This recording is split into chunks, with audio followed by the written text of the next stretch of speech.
journal. So we accept articles ranging from basic science to clinical research. And then the reviewers and editors are teams entirely medical student run. I just want to take a moment and say we're very excited to have Dr. Kratz here today to talk about a pragmatic review on statistics. I know terms such as hierarchical cluster analysis and linear regression can inspire like a minor twinge of panic in a lot of us. We're definitely expected to have a reasonable command of statistics as reviewers, as researchers, as everyday consumers of EBM in the medical world. So to help us be up the creek, hopefully with a paddle rather than without, I'd like to welcome Dr. Anna Kratz. So Dr. Kratz is a clinical psychologist and associate professor in the Department of Physical Medicine and Rehabilitation. Thank you so much for being here today with us. She runs a program of research focused on understanding and treating chronic pain, fatigue, and cognitive dysfunction across a number of conditions, including multiple sclerosis, spinal cord injury, and fibromyalgia. She's passionate about mentoring and training the next generation of health researchers, and has already a small mountain of publications. I was just briefly checking out. She's frequently asked to lecture on statistics to a broad range of audiences at the University of Michigan, given her plain talk and pragmatic approach to teaching data analysis concepts. So I'd like to ask everyone to turn on your cameras if you're able. This talk is being recorded for those who are not able to attend, so we can send out that recording later to those medical students. So with that, thank you, Dr. Kratz, and I'll let you take it from here. Okay. Can I share my screen? You should be able to. If there are technical difficulties, let me make sure. I think the host just needs to enable it. So if one of you is the host, you should be able to enable it. I should have just enabled it. So let me know if there's any further issues. Thank you. All right. Can people see my slides? Great. Thank you also for sharing your screens. I've given a few talks recently where it's just all black, and it slowly like crushed my soul over the course of an hour. So I appreciate seeing your faces to the extent that I can. Thank you. Thanks for that nice introduction, Morgan. It's true that I do get invited to give a lot of talks, especially to people who are not statisticians themselves about stats. And today I really geared my talk towards reviewing and editing journal articles and what you should look for in terms of stats, with a kind of a high, I call it like the 32,000 foot view of stats, just to kind of understand the concepts as they relate to reviewing. Obviously, I'm not going to go over a bunch of equations and how-tos in this talk. It's late in the day. I'm doing my best here. I'm old. It's almost my bedtime. The other thing I'll say is I really geared this a lot to clinical research. It's what I do. And I'll try to remember in places where it's a little different for basic sciences or like imaging studies, because things are different for those kinds of methods. And if you could hold your questions to the end, I think it's best. A lot of times people have questions that are answered later in the talk, and I kind of want to make sure I get through some stuff and then address your questions at the end, if that's okay with everyone. I mean, you could put them in the chat. I'll just ignore them until the end, okay?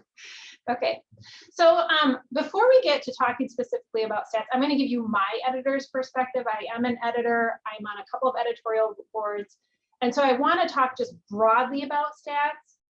You know, I get a lot of these questions about, can you review a paper when you don't understand the stats? What should you do?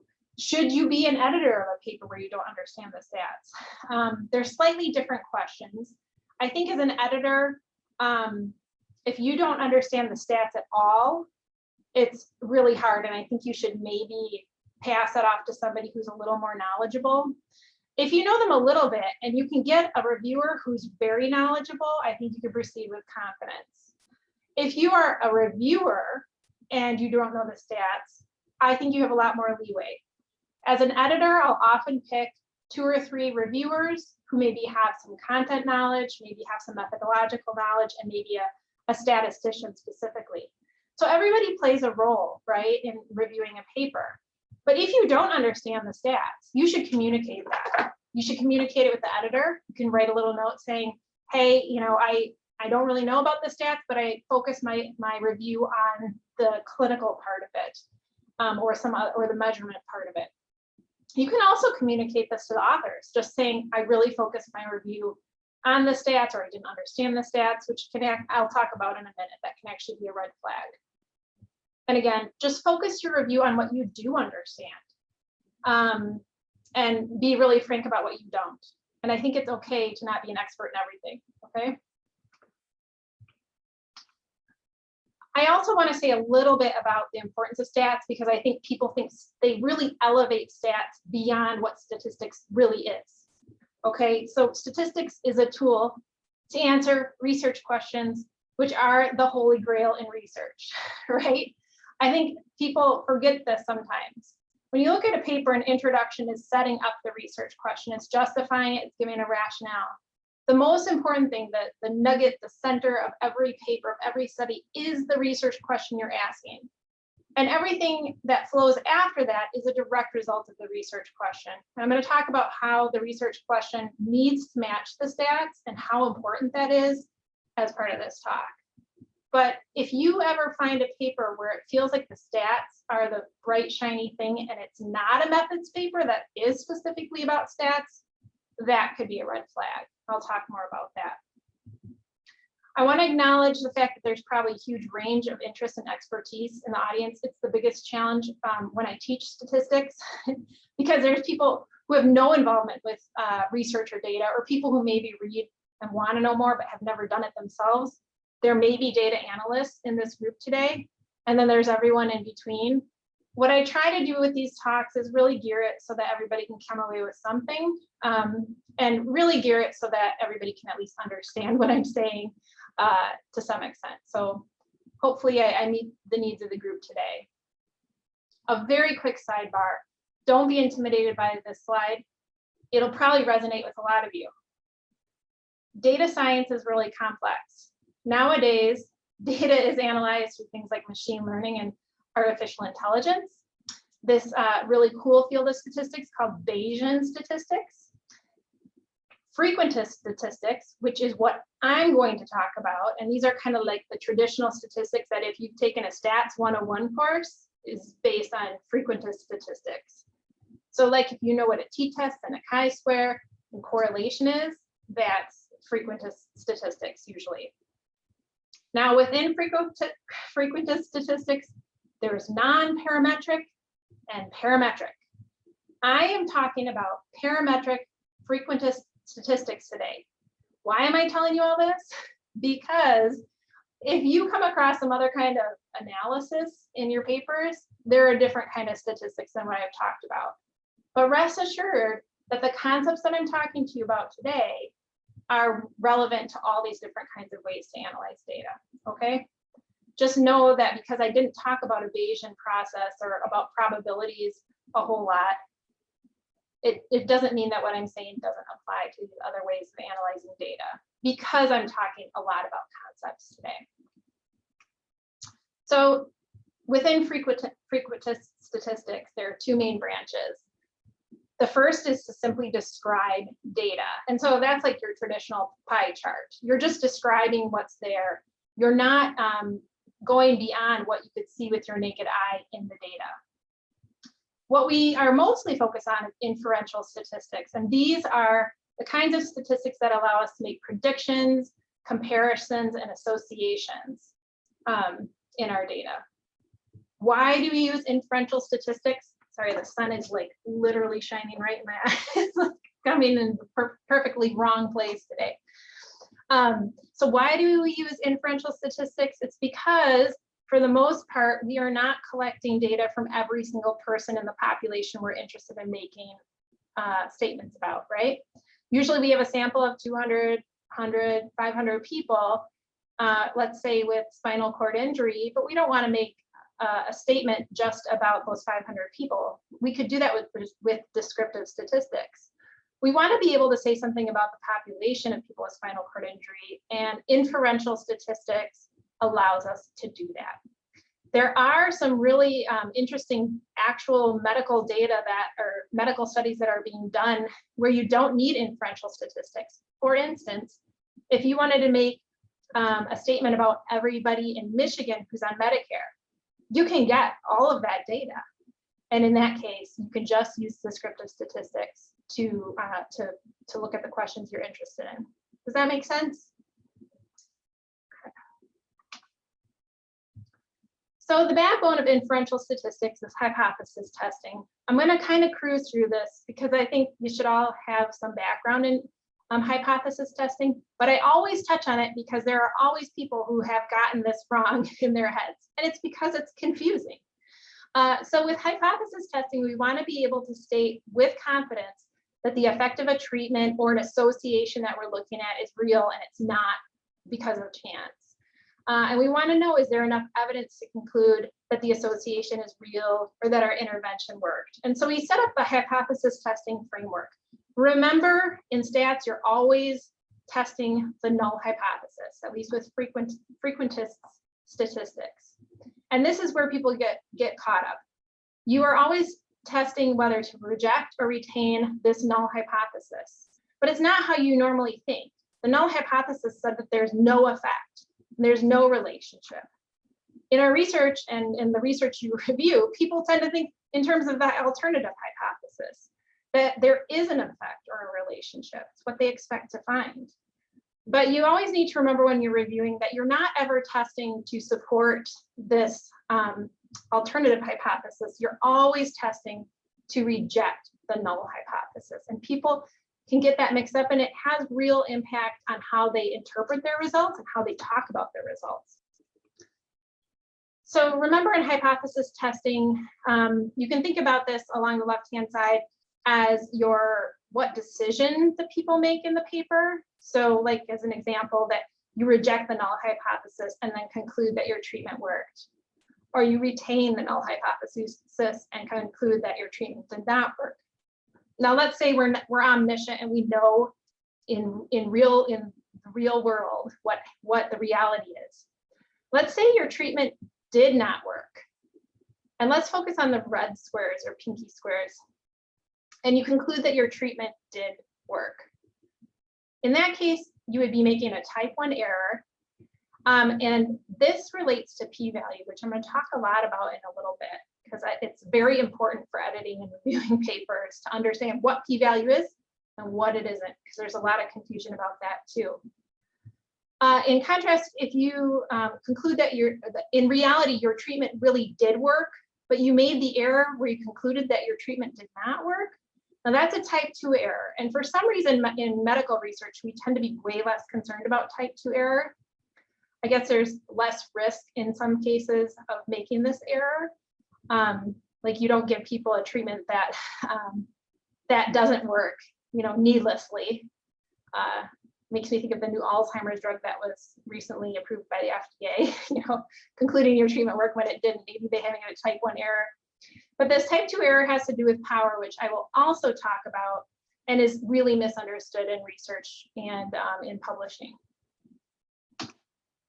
And if you want a really dorky, like dad joke version of remembering this, you can think of type 1 error as a false positive. Imagine the physician saying, congratulations, you're pregnant, definitely false positive. And type 2 error as false negative. Here in this case, visibly pregnant woman, although no woman is visibly pregnant, right? Unless she says she's pregnant. Don't make that mistake of assuming somebody's pregnant. Anyway, here's my dad joke for the day, or mom joke, I guess. So in terms of what I've just talked about, I'm going to have a couple of these slides throughout the presentation. What should you look for in papers based on what I've already talked about, right? Like, what do I look for in papers when I'm editing or reviewing? First thing, before you even get to the stats, do you understand the questions that they have? Some research papers have really, it's as if they're mumbling their research question. I don't know what they're asking. the question should be clear, even if they don't have hypotheses. Some papers are not hypothesis driven. They are maybe exploratory. Maybe people don't know what to expect, but you should be able to sort of guess, just looking at the research question, what kind of analyses would be appropriate. If the research question is so vague, that's probably a bigger problem than the stats. So one thing I see a lot of times is people ding on papers that are totally descriptive. This happens a lot in like prevalence papers and that sort of thing. If you don't use inferential statistics and you don't have p-values, that's fine. Totally descriptive statistics are fine if that addresses the research question, which again, holy grail analogy. So be on the lookout for papers that focus too much on stats. Papers that are not about the stats themselves, like it's not a method paper, but go on and on and on about the stats. To me, that's usually a red flag that we have some researchers on our hands that have found a new toy. Like, ooh, did you see this new method? We can do mediational path analysis and it's gonna be so cool. It often suggests to me that they wanna try a new method and going on and on about it. And they may not have a good research question or a legitimate or a well-rationalized research question. And the stats might not match the research question because they really want to do a mediational path analysis, right? So that can be a red flag. Sometimes it's people who just are learning about a stats method and they're like laying it all out in the paper for themselves more than anyone. Okay, so shifting gears, and I'm going to come back after this section too and tell you what to look for in papers. Let's talk a little bit about p-value. One of the probably least understood and most obsessed over statistics in all of medical research. So the p-value is a parameter or a statistic that tells you how well does your study data support the idea that the null hypothesis is true, right? Like that what you think is not happening is true. How consistent are your data with the null hypothesis? It's not how people really think the p-value, what it means, right? Most people don't know what it means. I'm going to talk a little bit in a couple of examples to hopefully help you understand a little bit better about p-value. So in this example, let's just say we have an antibiotic study that produces a finding that the antibiotic worked better than a placebo, and the p-value is 0.03. So I'm going to guess everybody knows that the rule of thumb p-value is less than 0.05. So of course, in this case, we would say this is a significant effect of the antibiotic. So what does that p-value actually mean? The p-value actually means that you would expect to see the same or larger effect of the antibiotic. So it would be as good or better than what you found in that first study in 3 out of every 100 studies that you did on this antibiotic, assuming that the antibiotic was like a sugar pill. So just by happenstance, that 0.03 p-value means that 3 out of 100 studies will show that it's effective, as effective or more effective, even if it's like a sugar pill. So it's like just by chance this happens. So you can see that with lower and lower p-values, that sort of risk of an error, that type 1 error, is less and less. It's good, right? So you have like more confidence that your data are incompatible with the null in a sense. That's not really what you're testing. Remember, this is like how compatible are your data with the null? Not very in this case. Now remember too that when you set a p-value and you're doing hypothesis testing like this, you always set a critical p-value. I already said that the rule of thumb is 0.05. A lot of times, depending on your kind of data, and this is especially true in like imaging or basic science, where you have maybe like hundreds of thousands of cell lines, or you have hundreds of thousands of fMRI data points, you might set a really, really low critical p-value. But whatever your critical p-value is that you set before you run your analyses, right, you use it simply to reject or retain the null. There's like doesn't do anything else for you in terms of how the science is set up. But I think scientists, editors, kind of science as a whole is really asking this question, like, is this the most interesting scientific question we can ask? And pretty much resoundingly no is the answer. I mean, people are way more interested in how big is the effect that we're looking at. And I'm going to talk a little bit more about effect size in just a minute. But while we're talking about p-values, I just want to give a little shout out to confidence intervals. So confidence intervals are actually calculated from the exact same equation that produces your p-value. So they go hand in hand, okay? So when your p-value changes, your confidence intervals are going to change. The only thing that's really nice about a confidence interval is it tells you the same thing, but it gives you a sense of how precise that estimate is. So it will tell you if something is statistically significant or not, but it'll tell you like how precise is that estimate, or how much confidence intervals do you have in whether that's really significant or not. So if you have a wide confidence interval, less precise estimate.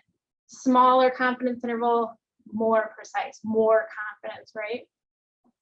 Here's an example. If you have an estimate of like a pain score here we have for non-smokers and smokers, these are estimates of what the average pain score is in these two groups of smokers.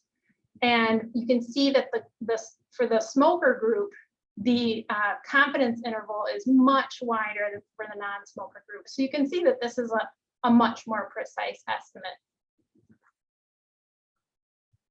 One thing I'll say too, I actually didn't put this in the slide, but now that I'm looking at this slide, I'm thinking this is really good for editors to think about. I have a graph here of means with 95% confidence intervals around them for group 1 and group 2. How often do you review a paper or you're editing a paper and people have graphed things and put error bars around them and you don't know what the heck they mean?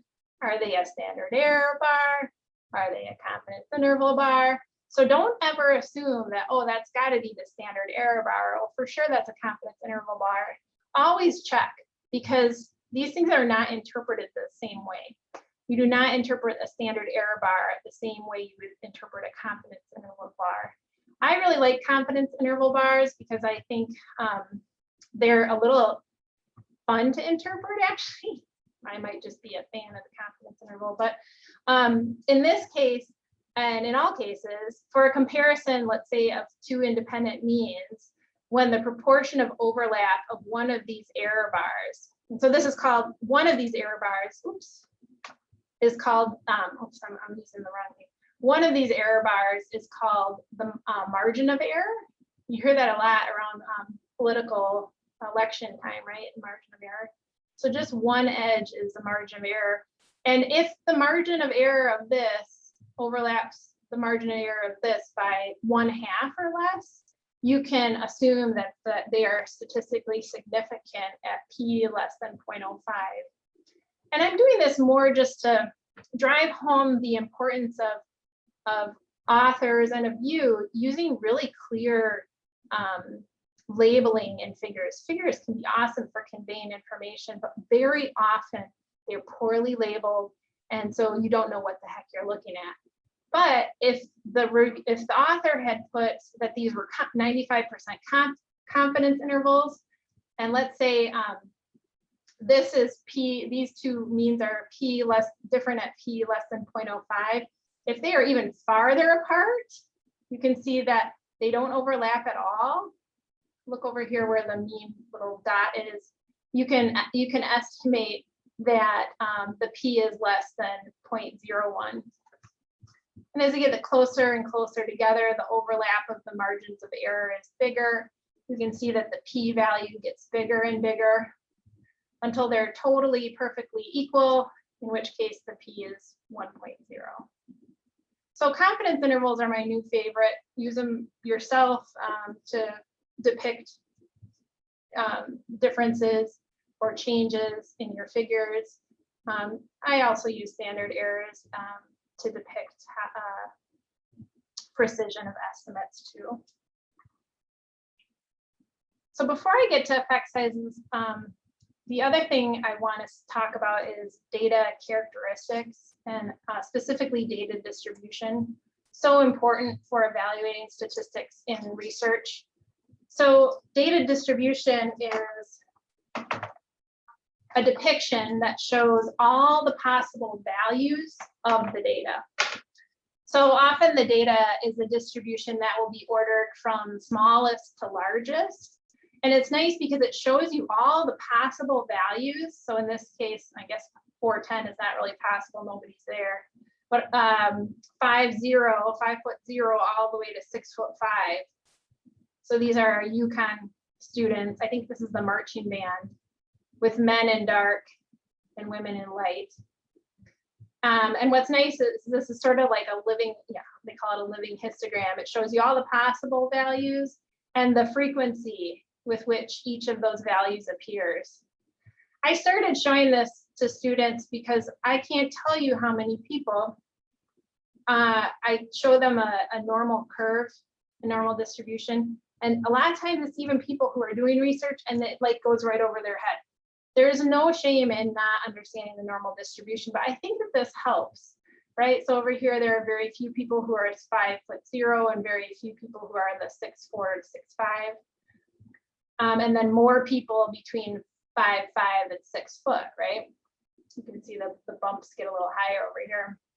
I think what's interesting about this distribution too is you have men and women smushed into the same fun distribution.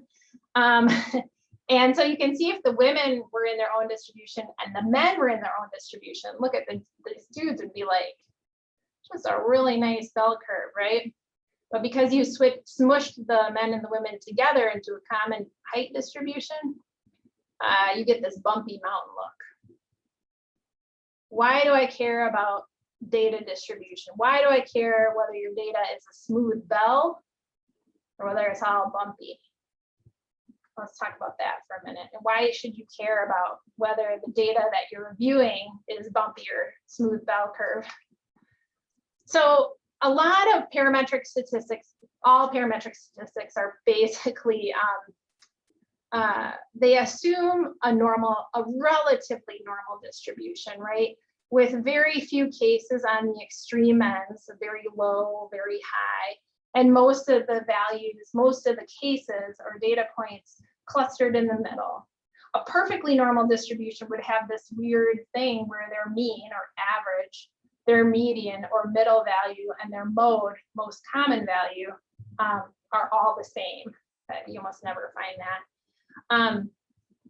More often you find data that's kind of left skewed, the means over here, the median, the mode, or right skewed. Sometimes you even find data that's kind of bimodal, where there's bumps at high and low in the middle and high at the other end. That can happen when you have like mixed groups like the men and women, right? So that kind of was maybe a little more bimodal. Most often you have data that looks like this. So this is some of my data that I've collected. I was looking at exercise frequency in people with disability, and I looked at aerobic exercise in gray and resistance training in black. And people in my sample are like the American population, not doing a whole lot of exercise in terms of numbers of days a week that they're exercising. And so when you have data like this, it has real implications for what kind of analyses you can do. Anyway, I'll give the punchline about what to look for as a reviewer and an editor in regards to this in just a minute.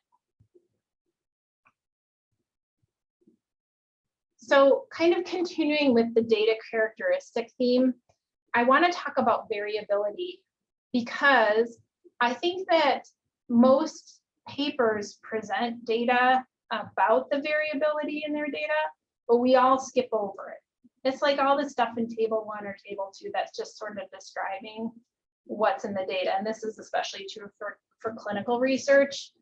You might have the sample age and maybe the average pain of the people in the study, or the average weight, or that sort of thing. And they might have, the range in the data, the minimum, max, the mean, variance. They may have standard deviation or standard error. Let me just walk you through very briefly what these mean, because I don't want you as a reviewer and editor just skipping right over all of this as if it's not important to sort of check, because it can tell you a lot about what the data actually look like if they haven't graphed their data. So if people haven't graphed data, you have no idea, it's a black box. All they're giving you is these summary statistics. But these variability data can give you a lot of insight about what's actually going on in that black box, okay? So here I have an example of pain ratings from 50 random people. Like, let's just say I walked around Ann Arbor and I said, what's your pain score right now, 0 to 100, go. And then I plotted their answers. Here I have 50 people, each dot represents a person's rating. And so if I graph them all, and then I figured out the mean, which is right here, 36.18. And I looked at the lowest score, which is a 4, and the highest score, which is here it is, 82. Hello, I put it right here, minimum, maximum, 4 to 82. So that means the range is 82 minus 4, 78. So people in Ann Arbor are covering 78 out of 100 points on this scale. Now, variance, let's talk about variance. So to figure out variance, you take every single data point and you figure out how far it is from that mean. Oops. Okay, I'm not going to do it for all these. What you do then is you add up all of those distances. You'd add up all the distances of all these points from the mean. Now you'll notice one thing, you have a problem with these negative values, right? Like if you have a -4, you don't want to add that to all these positive values. So for the way that you calculate variance is you square every single value first and then add them up. That's why variance statistics are so stinking high, right? Because you've scored every single thing. Standard deviation is usually a lot better statistic for understanding spread, because what you do then is you take the square root of the variance.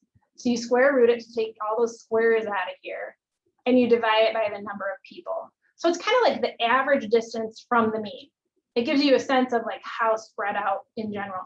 And what I think is interesting is in this sample of people from Ann Arbor, the standard deviation, so the average distance from the mean, is about 1/5 of the total scale. So it's super spread out, right? Like you can already see that you're learning a lot. If you didn't even have any of these dots, if you had that standard deviation, say, oh, wow, it's really spread out, right? It's like 20 points out of a 0 to 100 points is the average distance. It's pretty spread out data.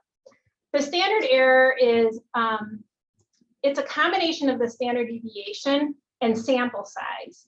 So what you do is you take the standard deviation divided by the square root of the sample size of n. What it is it gives you an estimate of how precisely you know the true mean of your population. So here I have 50 people. If I did this in 5,000 people, I could get the same exact standard deviation, have a much smaller standard error, because I'm getting more and more precise in my estimate of the population of Ann Arbor, right? As I get closer and closer to collecting the whole population of Ann Arbor. And just to compare this spread to 50 people who are pain patients, let's say I go to a local pain clinic, I wait in the waiting room, I ask the first 50 people, what's your pain, 0 to 100? Here, everybody has pain, right? So you can see that, first of all, the mean's higher, the variance is lower because everybody's clustered around that mean. You can see that the standard deviation is about half of what it was in the Ann Arbor group. And that the standard error, even though the standard deviation is quite a bit smaller, it like hasn't changed that much, not as dramatically as the standard deviation. So I don't want to take any questions other than relates to these distribution graphs. Did this make sense to you, or do you want me to go over anything again? Okay. Let me say a little bit about effect size. Here's like a little funny graph of I use an example here of a weight loss program. So let me just say a little bit about effect size magnitude. This should make sense if you have had any training in stats, especially if you've talked about effect sizes. So let's say you have 2 treatments or 2 groups. You have a no treatment control. People are just sort of left to do what they normally do. And then you have a fruit and veggie diet, and people are randomized to these 2 groups. Let's say both groups, because the randomization was so great, both started out at an average of 220 pounds, right? So this weighs heavier, this weighs lighter. Let's say after 6 months, the no treatment control group didn't lose any weight. They stayed here at 220. And this fruit and veggie diet, they lost on average 5 pounds. So it's like a pretty modest effect, right? A pretty modest. It might be clinically significant, but there's a lot of overlap between the distributions of the control group and the diet group, as indicated by these red lines.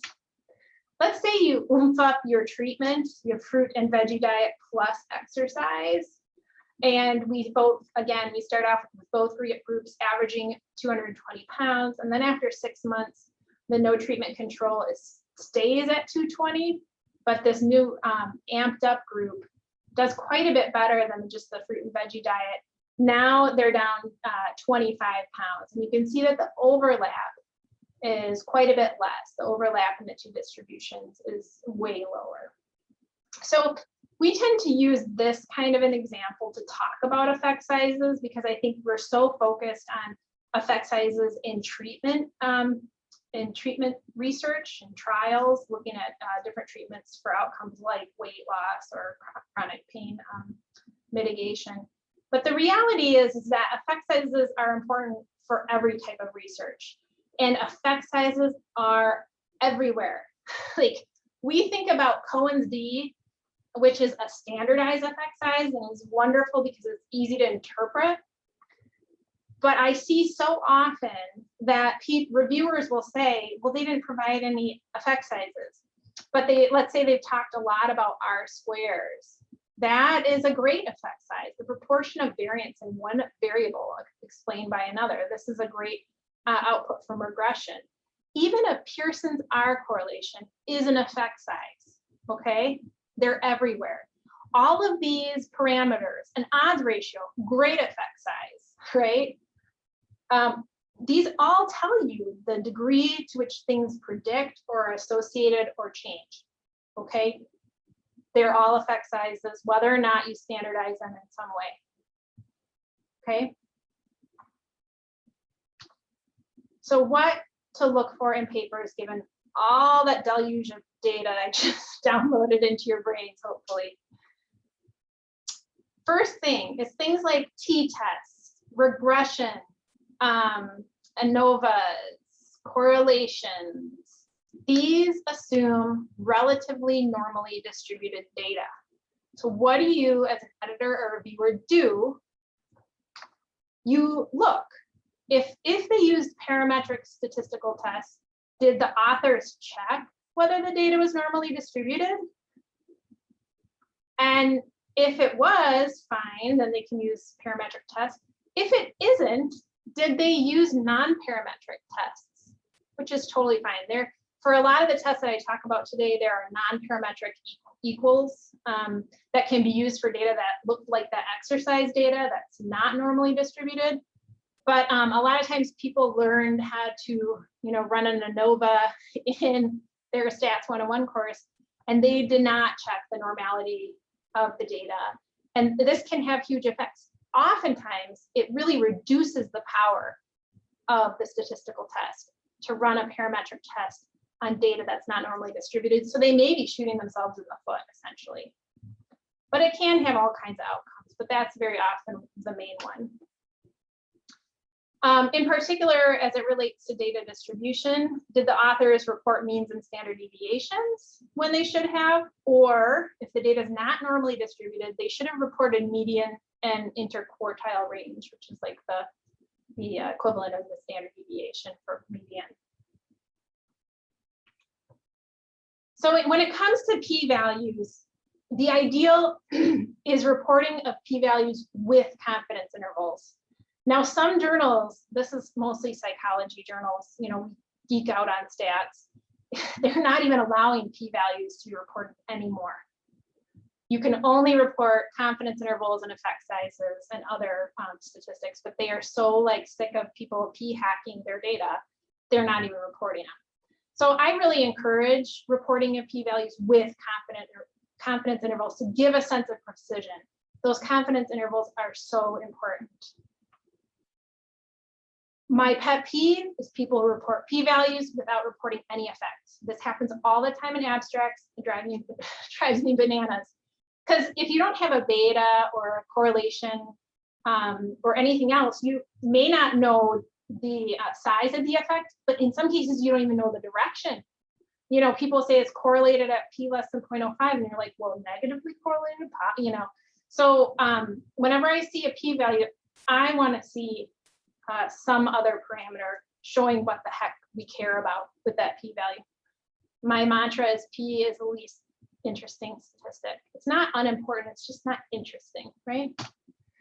So always, there's got to be a focus on the clinical significance, the theoretical significance, and the effect size, as well as statistical significance. I think you guys can see where my soapbox lands in terms of p-values. And watch for wording that muddles significance and effect. A lot of times I see throughout a paper, oh, it's highly significant. No. It's either significant or it's not, right? Highly significant is sort of going over into this land of it's important.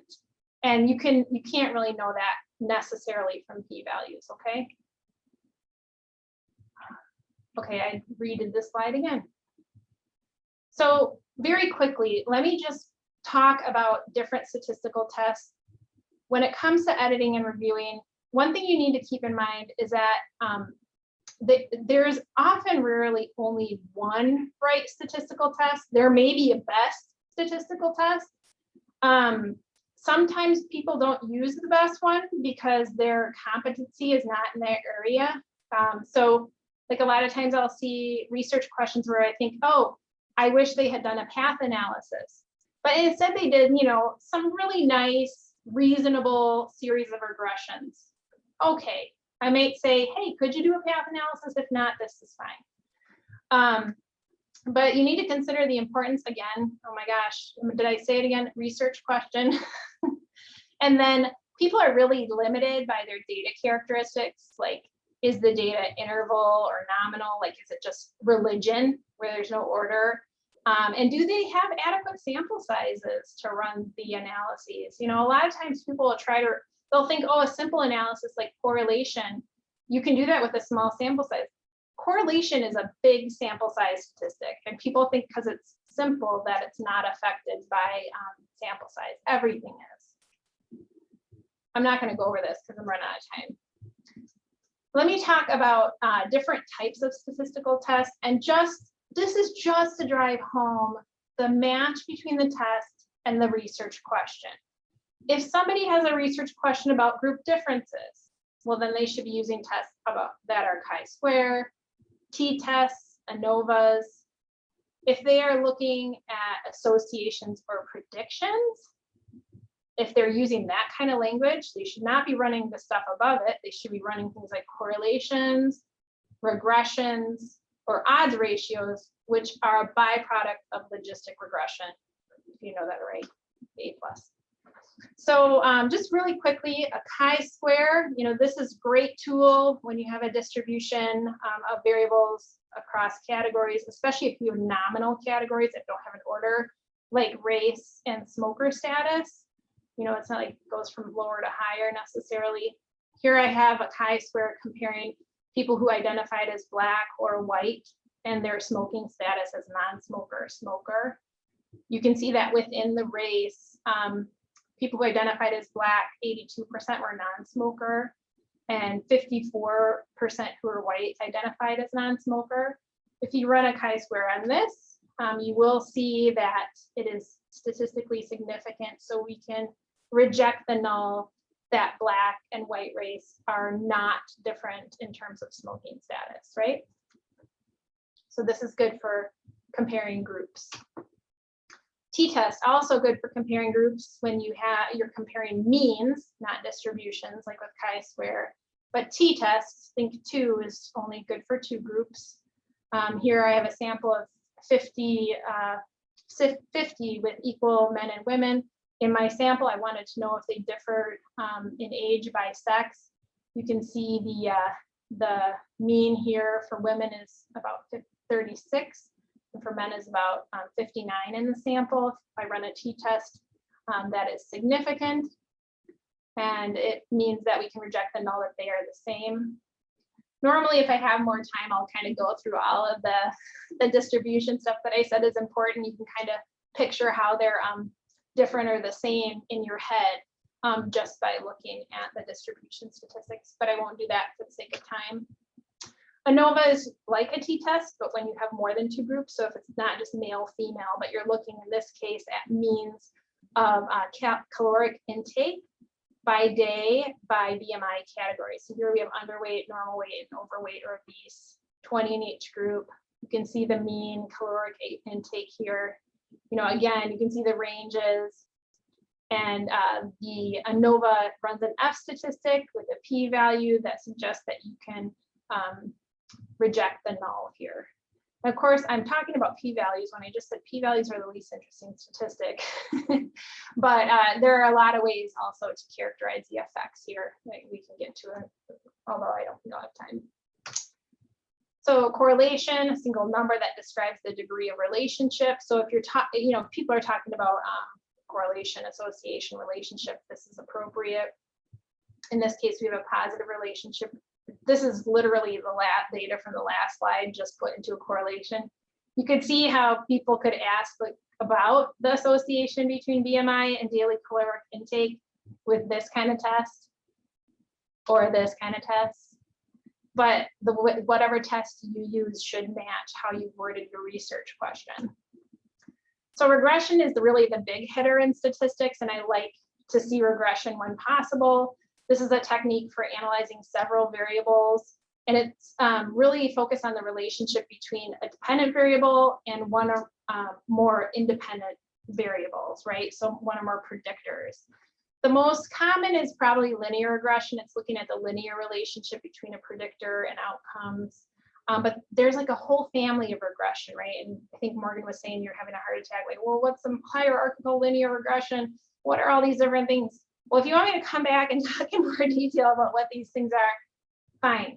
But I will tell you, at the end, I'll tell you what to do next without me, okay?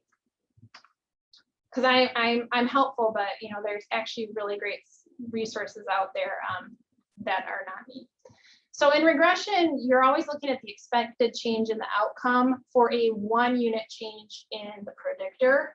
And that's what makes regression actually pretty easy to interpret as long as you're looking at non-standardized betas, right? So in this case, here we have the intercept, that's how high or low the regression slope is on the y-axis.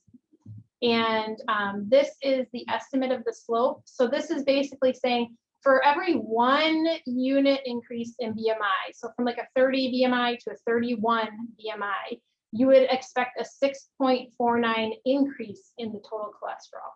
That's what the regression statistic means. It's pretty easy to interpret, right? People like it for that reason. They also like it because it allows you to focus on the relationship between your predictors and your outcome, controlling for other variables. I think this is one of the great, you can kind of do this in ANCOVA models as well, but regression, anything ANOVA can do, regression can do better.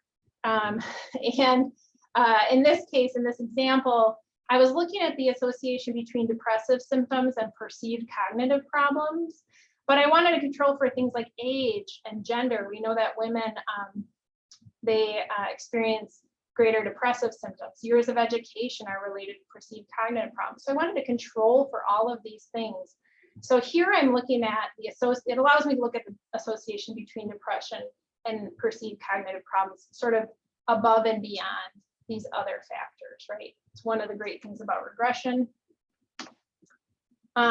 Odds ratios are a measure of the association between an exposure and an outcome. You see this a lot in medical research. Physicians love odds ratios because I think it's because it's easy to talk to patients in terms of odds ratios.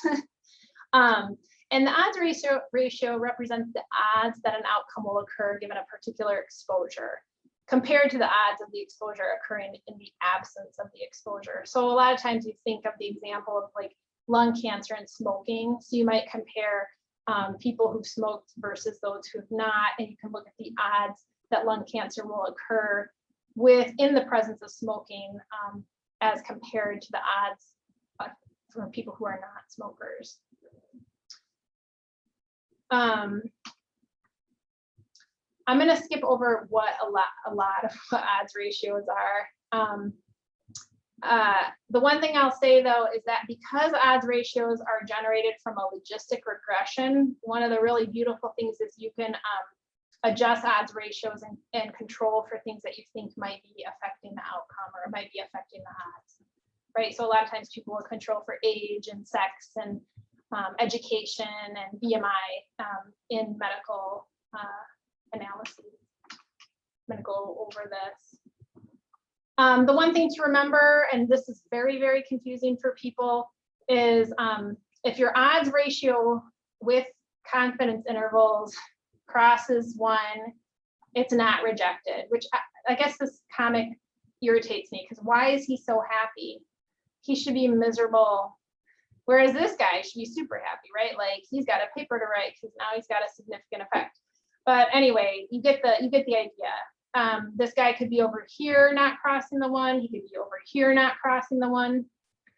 The other thing I'll say, and you see this in papers that get published in journals, is that people often interpret odds ratios that are less than 1 wrong.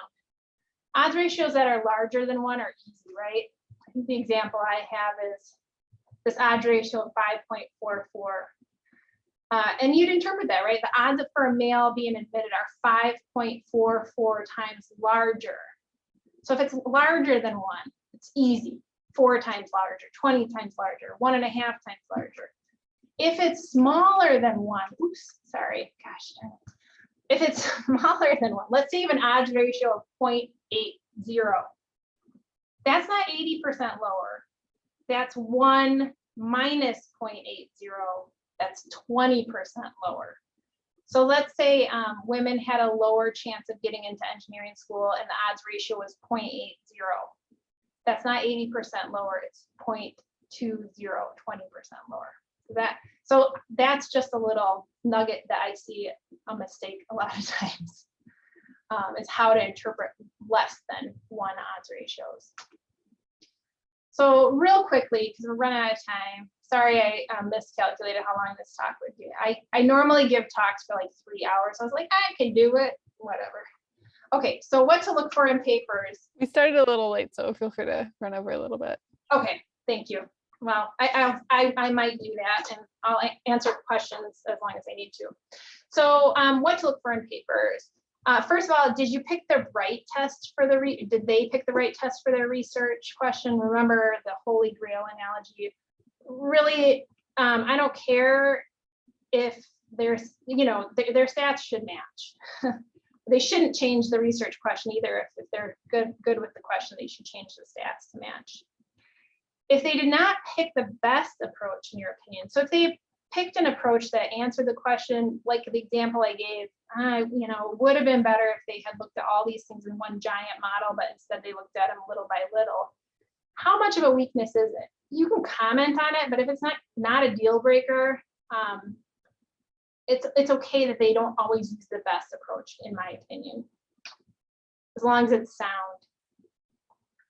This is a big one. Did they report enough about the statistical approach and the results for you to even evaluate their data analyses? I often will send a report back that says, you didn't provide enough information. I can't evaluate the robustness of your approach. You need to tell me what you did.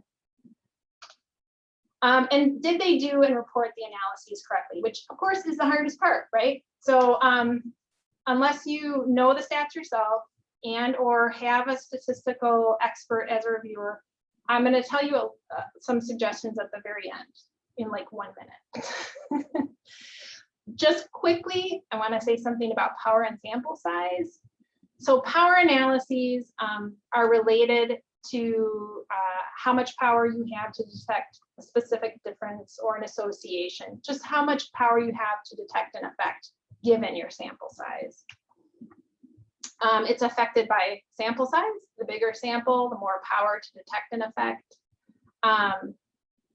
Why is sample size important? There are problems with having just a handful of subjects. You have too little power to find a meaningful difference. It could mean that your treatment is discarded because you think it didn't work. What about pilot studies? Pilot studies are super important. One thing I'll say that's sort of counterintuitive, I can't go into the reasons why, trust me on this, with small samples, very often find huge effects. And so don't be surprised if you find a pilot study come through that's like 15 people and there's statistical significance. There is a statistical anomaly why that happens. I've published thanks to the statistical anomaly. And it doesn't mean that these papers shouldn't be published, but it's not unusual. Problems with having too many subjects. This is often ignored. You can have more power than you need and waste resources. So if you have 2,000 people and you could have found the effect with 200, it is a waste of grant money, not your problem as a reviewer and editor. The bigger problem is you can find statistical significance without any clinical or theoretical importance, right? So if you have a large enough sample, you will find a significant p-value, but you may look at the effect and say, who cares, okay? So don't get glossy-eyed at significant p-values. Look at what they really mean. So what else impacts power? Are you looking for something small or something big? This again has to do with effect size. It's easier to find a bigger effect. And it also has to do with how messy is your data.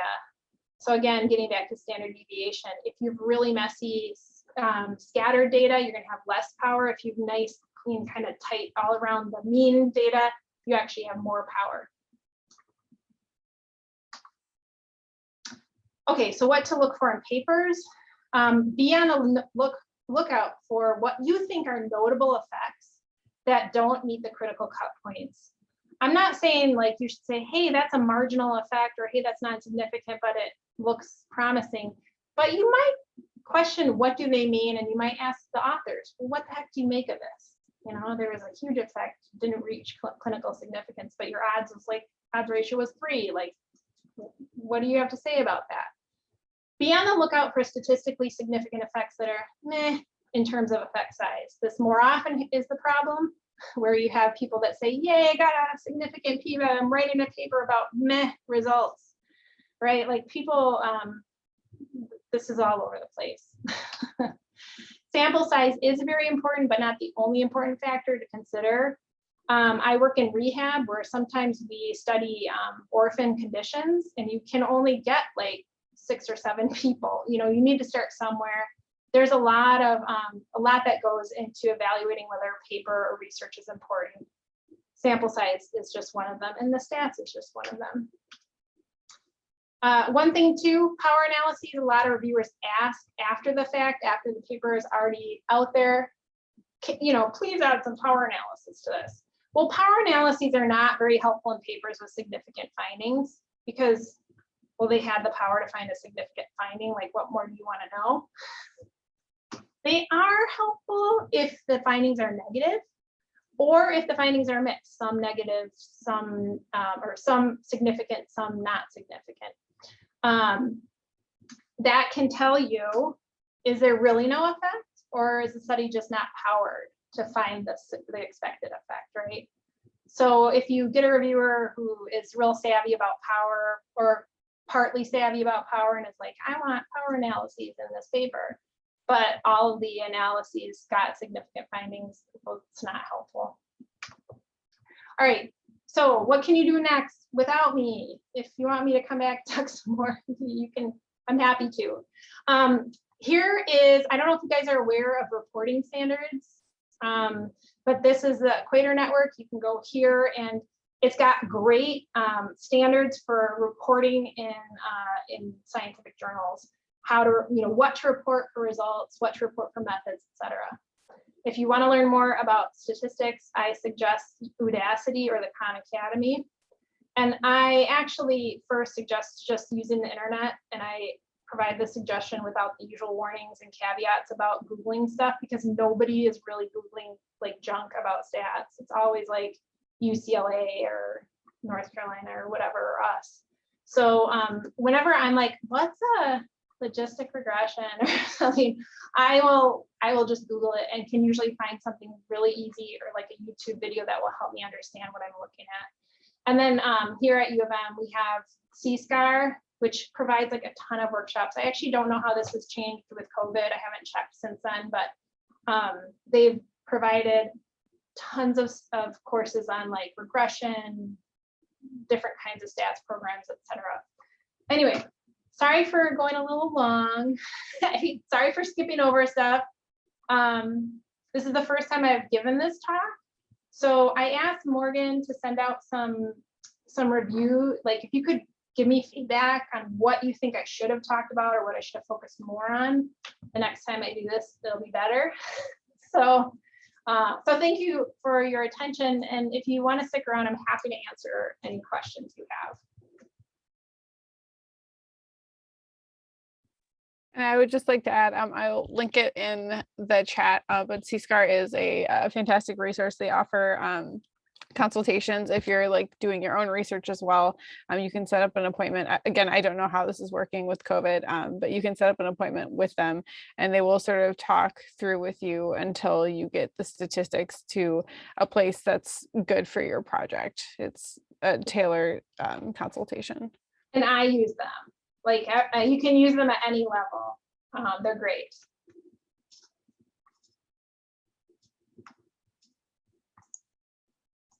And I know they are seeing people now, so. All right. I did have just one brief question for you. Do you mind going into just a little bit of like overview in terms of like methods of controlling? You touched on that ever so briefly, and how that would apply to reviewing studies. Yeah, so like I was talking about controlling in regression analyses, specifically that one. Yes. Yeah, so I think whenever you're like looking at two variables of interest, in the case of my study, I was looking at depression and cognitive functioning. You can think of what variables might be related to both of those things that might be contributing to the relationship. You know, there's a huge movement to conduct research that is more like socially aware. So I think controlling for things like socioeconomic status, race, education level, all those things are going to be more and more important. People are going to want to see those. The one thing I'll say is about controlling is, and that I think is confusing for people, is like, how do you pick what you control for? And this is not uncontroversial, but my practice and my advice is to pick what you think clinically or theoretically or empirically is meaningful. What I mean is, like, if you work with a clinical population, you notice, oh, like gender really affects how people are doing, you might want to control for that. You may look at that as a variable of interest, but it should be determined by your knowledge or by what's been found in other research. A lot of times I'll see people doing these correlation matrices to see like what's statistically significant, and then put those in the regression, you know, those in as control groups.